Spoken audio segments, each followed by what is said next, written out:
বিসমিল্লাহির রহমানির রহিম। আসসালামু আলাইকুম। প্রিয় শুভাকাঙ্ক্ষী বন্ধু, ভাই, আত্মীয়, দেশ বিদেশে অবস্থানরত বাংলাদেশ জাতীয়তাবাদী দলের সমর্থকবৃন্দ, আসসালামু আলাইকুম। সকল শ্রেণী পেশার সবাই বাংলাদেশে কয়েকদিন গত 23শে নভেম্বর থেকে এই যাবৎ খুবই একটা উদ্বেগজনক সময় পার করছে।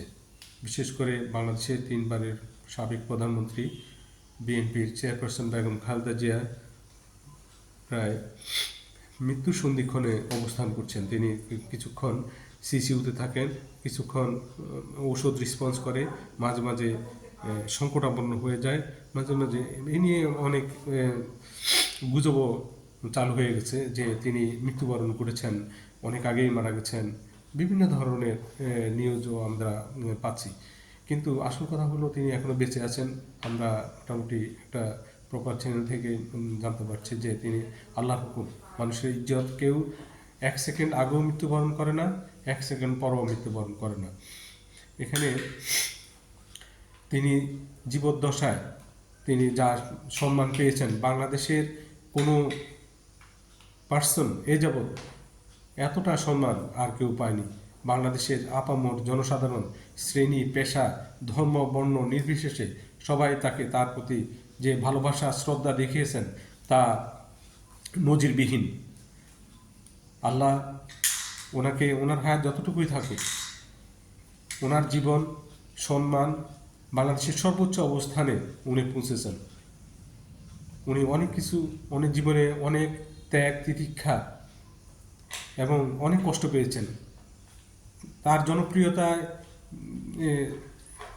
হিংসাপ্রবণ হয়ে তার প্রতিদ্বন্দ্বীরা তার নাম নিশানা মুছে ফেলার জন্য তাকে ব্যক্তিগতভাবে, পারিবারিকভাবে, সামাজিকভাবে, রাষ্ট্রীয়ভাবে ক্ষতিগ্রস্ত করার জন্য হেন কোনো কাজ করে নাই।